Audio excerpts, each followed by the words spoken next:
It's a great day to glorify God. This is Pastor Jason Poling coming to you from the Shelter from the Storm podcast. And I've got a great opportunity today to interact with Austin Schmidt, who's a good friend and a pastor at Gray Avenue Christian Church in Yuba City. I've been looking forward to getting Austin on the podcast and to talk about just what it looks like to pastor and shepherd a church in this new COVID-19 and post-COVID-19 sort of digital era. And so great to have Austin with me here. Austin, are you on the line? I'm on the line. Awesome. It's good to have you here, brother. I'm just so grateful for you taking this time to spend with me and encourage others. And just want to first have you introduce yourself. Tell me a little bit about yourself and tell everyone about your family and Gray Avenue Christian Church. Introduce us to that church here in Yuba City. Yeah, definitely. Well, thanks for having me on the podcast. I know it's kind of been an interesting past couple of weeks trying to get together on this, but I'm glad we're doing it. So, but yeah, like you said, my name is Austin Schmidt. I'm the lead pastor at Gray Avenue Christian Church in Yuba City, and I am married. I have two kids and one on the way, very, very, very soon. So. Awesome. We're excited about that, especially in this season with, kind of some, down news all over the place. It's nice just to invite a new life into the world, and so we're excited about that. And we've been at the church for, we're actually in our second year now, which has been crazy to wrap my mind around the fact that we've been here for over a year. And I'm sure, it was fast. Yeah. I mean, like you say all the time, the new, pastor smell is kind of wearing off. So I'm pretty sure it's worn off by now.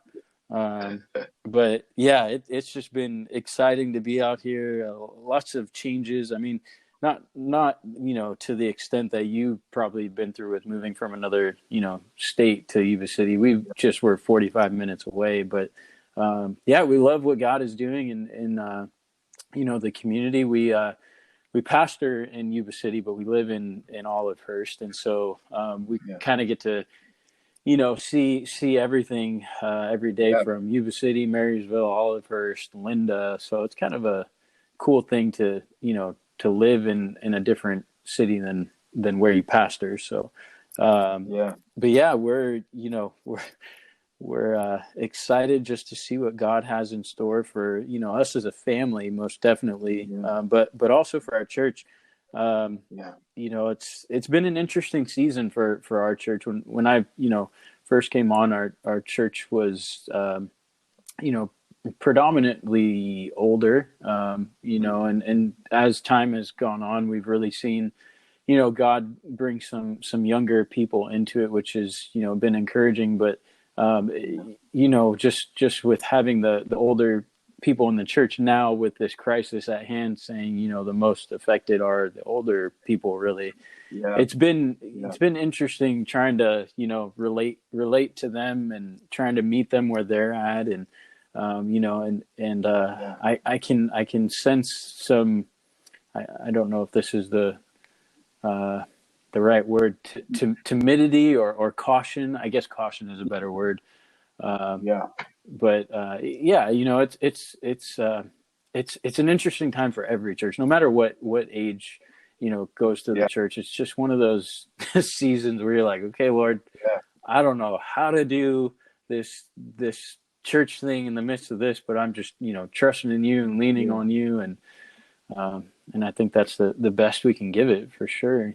God's already got this all figured out, and I don't have to try to, figure it out for him. He's already, he's like, what are you guys tripping about? So he's not sweating it out at all. No. Sure. No, I really appreciate you sharing about Gray Avenue, about your journey in ministry. And of course, I've been able to spend some time with you over the past couple of years, just getting coffee or hanging out, and just love to hear what God has done through you and how you've allowed him to use you. I just appreciate your faithfulness to the ministry and to the people, and definitely new life has happened there at Gray Avenue. And I know people are just excited about that. And so thank you for just being faithful to the work. And I think the work of helping a church kind of kind of get back to the mission and get back to where it needs to be. That's encouraging to everyone. And so I know people there are very grateful for you, and I'm just grateful to hear, be your friend and to be inspired by what you do. And so, yeah, new life to your church, and you got the exciting new life. When is the baby due? Is it this month? Yeah, so it's the baby boy is what we're having. Yeah. He is going to be here. Well, actually, we're hoping any day, but the doctors are telling us the end of May. My wife's not too happy about that, but it could be any day. He's another big boy. Our middle child, my son. He was 9 pounds when he was born, and so we're expecting another big guy. So yeah, she's ready to have him early, I'm sure. So he doesn't keep growing. Yeah. But that's awesome, though. Congratulations, and and that this new generation is going to be called Coronials. Yeah, seriously. So anyway, well, hey, let me ask you a few questions to just to kind of spark some discussion here, specifically about what you just sort of alluded to with the changes in church life and just how people are receiving it, reacting to it. But for you, what has been the biggest challenge for you as a pastor in this crisis? What have you faced that's just really been maybe difficult? Yeah, well, I can definitely say the balancing act. I mean, all of us pastors are basically, at home now for the most part. I don't know very many that have, stayed in their offices, and unless there's, pastors out there that are still working from the office. I've transferred everything from the office to home, and one of the biggest challenges that I've faced is really, balancing, work life and family life, and trying to prepare a sermon when you got a 4-year-old in the background trying to draw on the walls or whatever. It's been a challenge just trying to balance things, and I was kind of expecting it, because I mean, when you bring your I hate to call it work life, but really I think that's the best way you can describe it at this point. When you bring your work life into the family life, they can either pull that person away from what matters, or if you're really good at balancing it, it really won't be that big of a deal at all. But I think for me personally, the biggest challenge has been just balancing the at home work life, and the family life. So it hasn't gotten any easier through the last 7 weeks. I was thinking, man, once we get everything situated, and we'll come up with a nice flow, and kids will I'm like, whatever, this is so much of a far-fetched idea. It's like, all right, when I can do things, I'll try to do them, but I think for me, my family ultimately needs my shepherding more than anyone right now, because we're all kind of, we're stuck together, and we just, we're seeking to, keep the peace, and, continuing just to do our best to glorify the Lord as a family. So.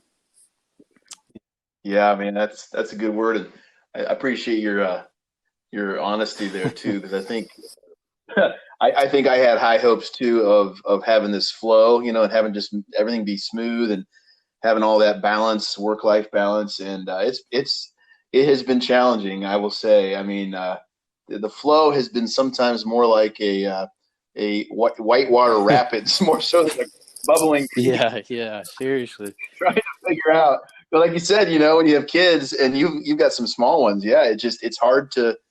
It's just so many distractions, and the work that we do, it requires, some of it requires just that intense, deep, just alone thinking with the Lord and praying, and so it is. Yeah. But God, like you said earlier, God has a plan for all this, and probably to help each of us as pastors kind of you see where maybe some of some of our weaknesses need to be shored up. And I definitely have seen some weaknesses in myself, in the way that I need to probably shepherd better with my family. So appreciate your vulnerability there. Yeah, But hey, absolutely. yes, so shepherding family, that's a huge aspect and a challenge for all of us, but also the shepherding the flock. I mean, it's been to be not able to connect on a real, deep level with our people. That has been hard. How has shepherding the flock changed for you? Like, what are you doing differently now, and how are you trying to address that inability to really kind of connect with people at this stage? Yeah. Well, when we were first told that, we had to shelter in place, or, basically your church can't meet, but Walmart can. Anyways, not going down that route. It was what's that? Well, anyways, when I found out, the whole, shelter in place thing was going to cause our church to be basically on hold. I mean, for the lifestyle of a pastor, I mean, your week is basically filled up with meeting with people. It's not just limited to, office work, right. And, I mean, it's not that. So if anybody thinks that a pastor just hangs out in their office all day and watches Netflix and eats popcorn, you're wrong. There's more that goes into that. And, so tons of meetings. You're right. Counseling, all kinds of stuff. Yeah. And, if you don't have a staff, I mean, you're basically at it alone, and, you might have your elders, but if your elders are working, it makes it difficult for them because they're trying to, run their business or manage their store. And you want to do your best not to interfere with what they've got going on. So, right. But, for the way that I've been shepherding our flock, I'm not gonna, act like I've been able to talk to every single person in our congregation, because quite honestly, there have been some people that I have yet to talk to, and so, you go from meeting them in person. Now you go from not being, in front of you, it's been texting and, Facebook Messenger and, just, phone call even. And, it's funny because at our church we take communion every Sunday, and it's kind of hard, obviously now to have the proper elements. So I actually called one of our congregants a few weeks ago, and he just said, "Hey, I'm really blessed by the communion time lately." I said, "Well, why is that?" He says, "Well, because I haven't had any grape juice or anything, so I've just used wine, and it's been working well too." So, but it's been cool just to get, encouragement from my own flock, I mean, and there are some in our flock that are having a hard time, not because of the coronavirus, but because of other things that have happened before this, but now they're on, hold with how they're handling the other thing that happened before. So, but, we're still keeping in touch and still doing our best to engage with them. And, as time, goes on, and as we progress out of this, coronavirus season, which we will, I mean, we're not going to be stuck in it forever. But as time goes on, like even now, we're hearing that we can meet in groups of, 10 and no more than that. And so, I'm looking at ways now, to really,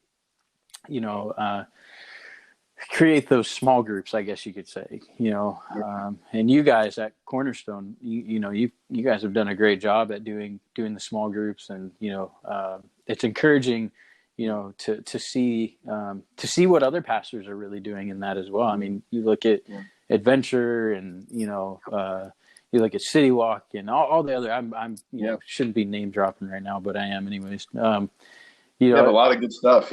Yeah. So it would be, it would be detrimental to our ministry if we didn't learn something from the other ministries in our area.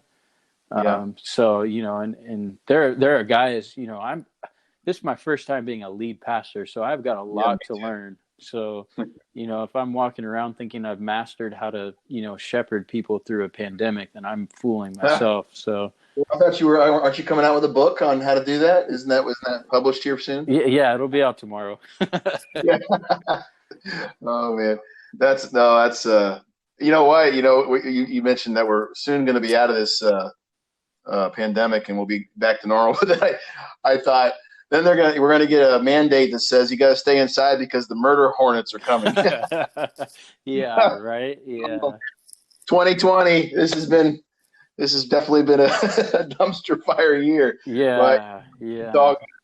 and there's blessings that have come out of it. What are some unexpected blessings and surprises maybe that you've seen that have come out of this crisis in your own life, or the church, Gray Avenue, or just other things you've seen?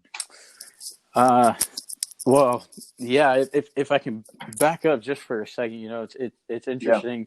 2019, we had a staff Christmas dinner at Olive Garden, and so at the end of our dinner, I went around the table and I had everybody just share what they were looking forward to. And it's funny because my wife and I joke about this all the time now, because I wish I wouldn't have said this, because it's almost like I put a curse on this year for everybody, but I know it was just me. But it came to my turn, and I was like, you know what I'm looking forward to, and they were probably thinking about like this deep theological answer. So I told them I'm looking forward to the hardships that we'll have to face this year.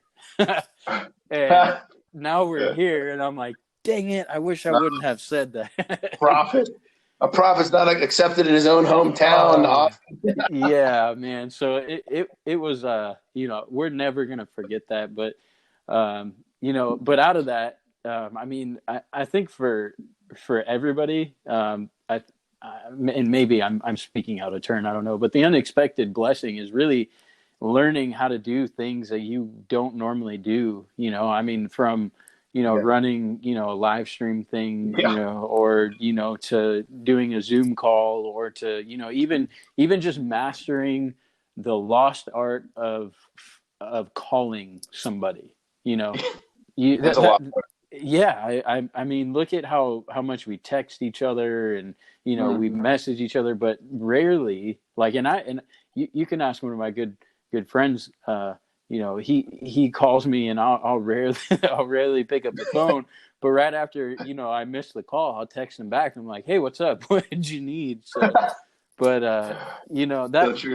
that's been, an unexpected blessing, is just picking up things that were, I think, lost beforehand. Yeah. And, for us, I think I was listening to one of your services actually, and you mentioned that, you had people watching from, I think it was Uganda or yeah. Yeah. So for us, really, our church has done such a phenomenal job with just inviting people to the live stream, and awesome. I'm just amazed at, their willingness to invite, although it would be nice to do the same thing, like face to face, and have somebody come physically on a Sunday. It's been super cool just to see, people from all over, really the world, just watching, the services and getting the gospel, that's what we need in this season, is just for the gospel to go forth, because that's where we find our hope, and I think this is a great way, and it is for sure an unexpected blessing. God is not limited just to, one thing. He can use a variety of platforms. So that's been the biggest unexpected blessing and surprise for sure.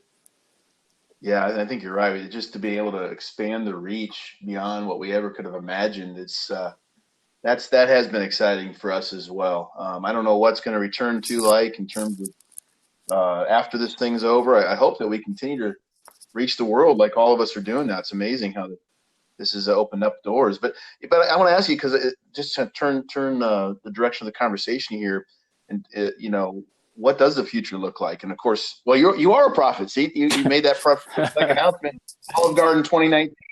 But no, how do you see things being permanently changed in let's just say the American church? Because we know the American church relatively well. I don't know what's going to look like for everybody else outside of America, but What do you think is going to be permanently changed here? Yeah. I on a positive note, I think more pastors will step up to be bold in their proclamation of the gospel.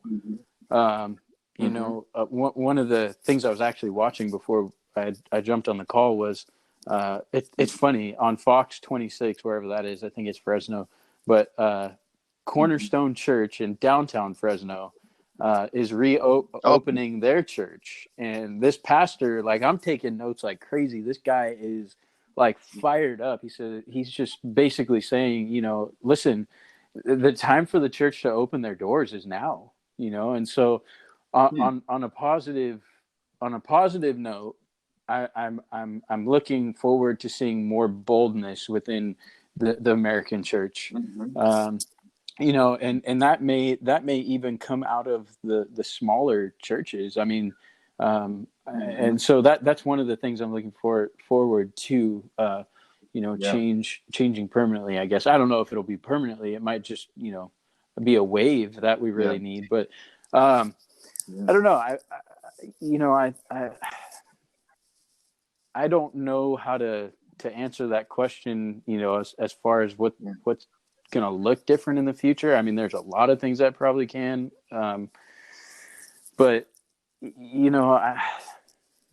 I've been listening to this song "Sea of Victory" by Elevation, and there's the bridge in it where it says, "What the enemy meant for evil, you turn it for good." And so what the enemy is trying to use against the church, God is going to do something far beyond our understanding. It's gonna be amazing. Is it gonna be hard? I hope I'm not speaking out of turn again, but I think it's gonna be hard. But I think if all churches link arms in this, I think we'll find our strength in unity rather than disunity. And so, that's what I love the fact that you're doing this, podcast, and you were able to talk. And that's something that we're actually going to start doing on Friday nights, which I'll have to fill you in at a later time. But I just want to get, every Friday night, our goal is to get, pastors and community leaders just to do a live stream thing right now. And for them to inspire hope and encouragement, and kind of what you're doing on this podcast. So, but I don't know if that answers the question, but that's good. Yeah, what do you think about and maybe even just specifically with the pastoral role? So that you talked about just the boldness of the American church and some of that, but what do you think? And of course, pastors being bold is part of that. But what other ways do you think the role of pastoring or the activities of pastoring? Some of it will always be the same, right? There's a high calling and a mission that never changes, and the message never changes. But is there any way in which you see, methodological changes or additional responsibilities that might come onto this after COVID-19? I don't know. Well, I don't know how accurate this is, but I'm thinking maybe some of the pastors that are a little bit more vocal now will, be inspired to run for some type of position in the government. But I mean, just their, that's not for me personally, but I look at some of these pastors that, I look up to, honestly, and I'm like, man, like they would be a good congressman or something, so, but I think for the local, church, I think there's going to be a lot of answering questions. I think, not that we didn't before, but I think the questions will be more specific, more pinpointed, more, more direct, I guess you could say. But, for us, we have obviously a church, but we also have a preschool attached to the church. So my role, I have a feeling, for me personally, my role is going to change as far as ministering to more families, because, here we're having, these parents that are at their wits' ends with their kids, and they're trying to, figure out what's wrong with Johnny. And I'm looking forward to that, I guess the family side of the pastor role coming out more.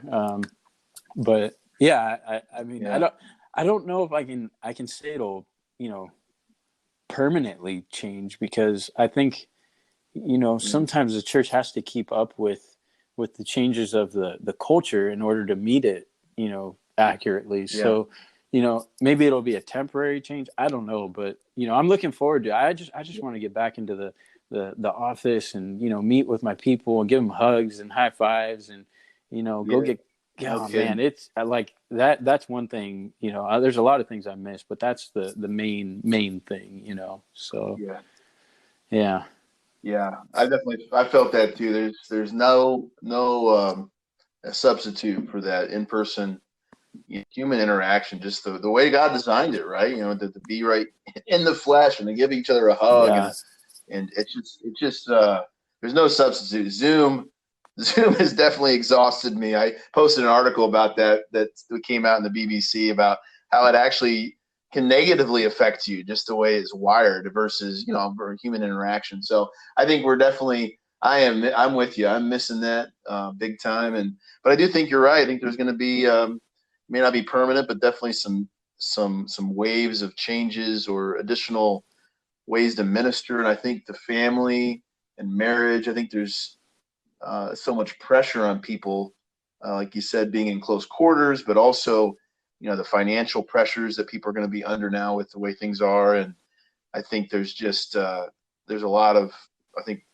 opportunity and challenge, but opportunity comes from challenge that centers around sort of the emotional and relational health of people and families and family dynamics and marriages and who better to bring help there than shepherds, pastors, churches, to bring the hope of the gospel and the word of God and the teaching of how to have good relationships with each other and with God. So I think I think you're right, man. I think it's going to be a huge thing for a long time to be able to, how these crises happen. I mean, a lot of people point back to 9/11 and they're like, there was this an initial kind of collective grief and struggle, and then that sort of collective kind of grief subsided, but there was these reverberating sort of the pebble in the water and these waves that continued of mental health issues and struggles internally. And I think that's what we're probably going to see here, is this thing will kind of ebb away as a big crisis, but then I think there's going to be these ways in which pastors, we're going to have an opportunity to really minister. So no, I think you're right. I really like what you said there. I think you're being prophetic again. Oh gosh. Yeah. So hey, let me close with this. I just want to ask one more thing. What advice?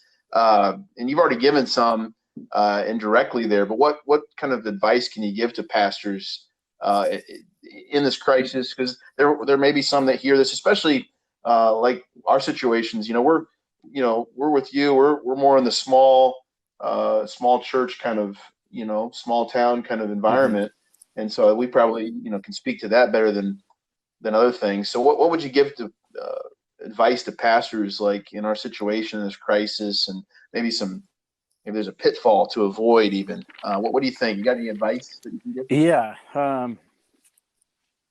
I think my advice in this is, just because you see another pastor doing something doesn't mean you have to do that very same thing. If you see a pastor on Fox 26 News, don't try to finagle your way into it, or but just do what God has called you, to do. Just allow Him to use you in the way that He wants to use you, because His plans for you as the pastor of your church are going to be different than the plans for the other pastor at their church, but I think in all of it, I mean, we still got to remember Scripture, and I'm totally blanking on the passage right now, but where Paul encourages us to equip the saints for the work of the ministry, I think that's our biggest thing that we can focus on right now is yes, as pastors, we're still in the ministry, but we have to remember that our flock, our congregation is still in ministry as well. So how are we equipping them to go out and be effective in this season, with whether it's with their families or, you know, whether it's with their coworkers or whoever it is. And I think for I'm not sure. Did you ask us? I'm looking at the message you sent me, but what are the biggest pitfalls to avoid? Oh yeah. You know, and I'll make this short, just because I've been in, you know, I've been in this pitfall, I guess, you know, is when, you know, I first started seeing all these, you know, different churches trying different things. You know, I thought, well, you know, I gotta hop on that wagon too, and you know, I gotta make sure I'm keeping up with the Zoom calls and this and that and this, and I found myself started to get, you know, overwhelmed and so that was something that I just had to put the brakes on. And I actually had a conversation with another local pastor, and he told me the exact same thing. And, you know, it was encouraging to hear, because I think we want to do so much in this season, you know, to really reach people. But I think if we slow down and we focus on what God has really called us to do, you know, I don't think we'll find ourselves getting burned out quite as you know, frequently. So just, you know, just take it one day at a time. You know, if ministry opportunities present themselves, obviously take hold of it, but, you know, don't try to be the superhero, because in this all, Jesus is our superhero, you know? And, so that's what I got.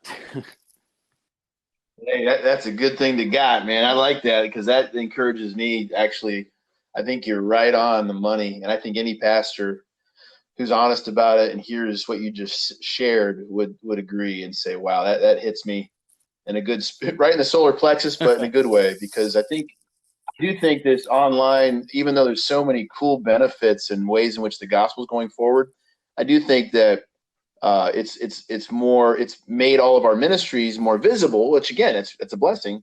But then it also makes you kind of go, wow, should I be doing that? You know, or why am I not doing this well enough? You know, this church seems to be, man, that's great. And it's easy to, you know, be discouraged or compare or feel you have to live up to another standard that's not it. I think you're right on the money, and I think that can really cause pastors especially to get burnt out, discouraged, to really, I think definitely Satan, we don't want to be ignorant of his schemes. Right. And he's always trying to take what God is doing and he's trying to twist it. And of course, God is always redeeming all of the things that Satan's trying to mess things up with. But I think this is one of those areas where pastors have to be careful, myself included, just to do it like what you just said. I'm just repeating what you said. Just do what God's called you to do and be faithful to that. And I think that's a sweet spot right there, man. I'm going to be chewing on that for a while, brother. Thanks, Austin. I know a lot of people are going to be encouraged by that. Yeah. So, but hey, it was good hanging out with you. It's really really encouraging to have you on here, and definitely. Well, thanks for having me on, and looking forward to seeing what God is going to do through this, you know, crazy time. So hold on to promises of God and know that He is in control. So. Amen, brother. Well, hey, God bless you, man, and we'll catch up later. But thanks for being on the podcast. Alrighty, we'll see you. All right, bye. You too. Bye.